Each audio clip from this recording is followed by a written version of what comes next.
In this episode, we are going to talk about BREN GUN. We are going to talk about BREN GUN. But first and foremost, before we even say a thing, I want to, with a heavy heart, I want to apologize to my viewers for a mistake that I did. I did the mistake. Somebody called Ronnie Musalia tried to correct me. I insisted he was right and I was wrong. I insisted and he kept quiet. It is when I'm recording part 2 of the same story that I discovered that I may never have discovered my mistake had this story not had a continuous story. You know, every time I record a video that was covered previously in a previous recording, I usually watch the previous recording so that I can pick from there. Now, today I want to talk about BREN GUN. There is a few days ago, I recorded a video on the patchet. But I don't know what happened because the last time I took alcohol was 1994. But I don't know April 4th, 1994. I don't know what led me to just continue talking and talking and talking. You know, it's like when you are lost in a forest. Once you turn the wrong turn, every step you take, the deeper you get lost in the forest. So when I was talking about patchet, I was all the time calling it BREN GUN. But I want to tell my viewers that that gun I was talking about was patchet, and the one we are going to talk about today is a BREN GUN. So because of the confusion and whatever, I will combine the two. They were both made from Britain. They both had the same mechanism.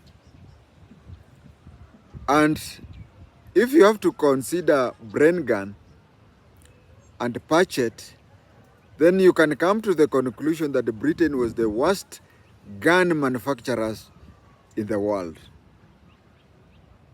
Guns that are produced as machine gun, they have at least 3 categories. The first category is a submachine gun. We are not going to include machine pistols. The first category is submachine gun, of which the British submachine gun was patchet. The submachine gun was patchet. And then there is the light machine gun. The light machine gun in the British is the BREN GUN. Then we have the general purpose machine gun and so on. So each kind of gun you know. G3 has all the 3 groups. G3 has an SMG, it has an LMG, and it has so much of that. Even AK-47, it has a version of a light machine gun, a submachine gun, a light machine gun, and a GPMG.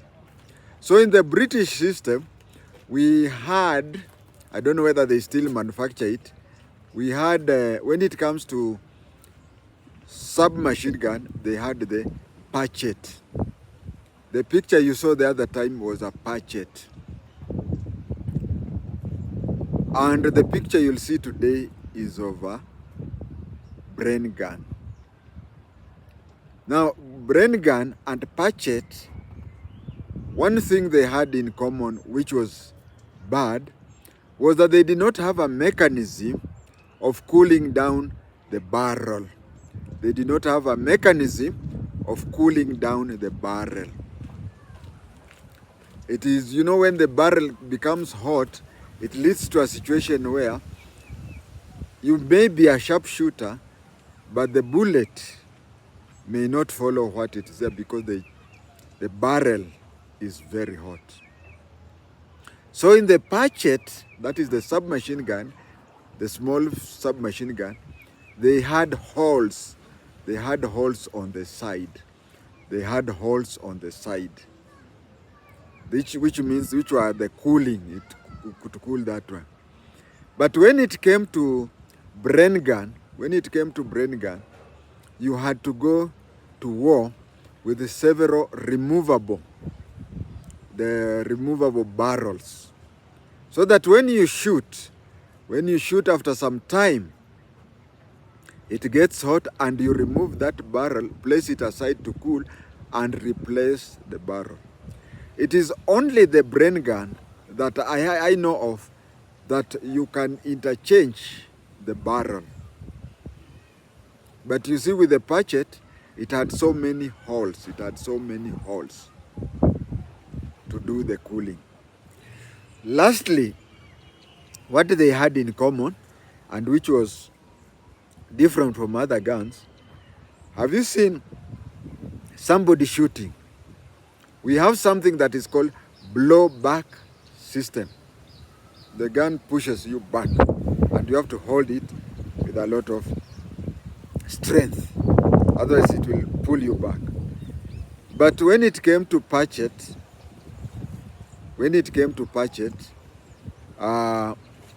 and the BREN gun, when it came to Patchet and BREN gun, you shoot, can I say a normal machine gun, a normal submachine gun, a normal light machine gun. When you shoot, it takes you back. That is why it was that is why it is called blowback system. It blows you back. So you have to be ready and najikaza so that it doesn't throw you back. But the difference between these two guns, that is the Patchet and the BREN gun, is that BREN gun, when you are shooting, and the Patchet, if you are sleeping on the ground, you will find that it is pulling you towards the target. What am I meaning? If you use both BREN gun and Patchet, you will find that when you started shooting, you will be a few, let's say a few centimeters nearer the target. But all other guns, when you are shooting with them, you will find that you will be a few centimeters away from the target. It pushes you back. But BREN gun and Patchet, they pull you towards the target. They do that. They have they don't have a cooling system. They have a poor cooling system of the barrels, and they are British made. That is the difference between that. I want to apologize once again to my viewers that when I was shooting about the BREN gun, not BREN gun, when I was shooting about Patchet, I was just all the time calling it BREN gun, but it is a Patchet. And the BREN gun is the brother to Patchet, but it is the version that is a light machine gun. Patchet is a submachine gun, and BREN gun is the Patchet is the submachine gun, and BREN gun is the light machine gun. British, they like calling themselves Great Britain. They like calling themselves Great Britain, and they want to say that they are the best they are great in everything. But when it came to manufacturing of guns, they were poor. They produced a very bad type of gun, as seen in BREN and Patchet. Another thing that was unique with the BREN is the magazine feeding system. If you look at almost all the light machine guns and whatever, you'll find that most of the machine guns, okay, there are two types of machine guns which are not there with the BREN, but with other machine guns. We have two types. Either you place there a magazine or you place there a belt feed unit, Now, if you look at other machine guns, light machine guns, almost all of them, the ammunition are fed from the ground upwards. From ground upwards. That is, if it is the, especially let us talk about the one which is using a magazine. You'll find that when you want to shoot using the light machine gun of other makes, you have to place the, if you are using light machine guns from other LMGs, you have to feed the magazine from downwards up. Very rare. It is very rare that you'll find a light machine gun where you feed the magazine from the top. There could be, but the only one that have come is the BREN gun, so that you feed it from the top downwards. That is how you can recognize it. But as I keep on saying, that you'll find that BREN gun and patchet, they pull you towards that side.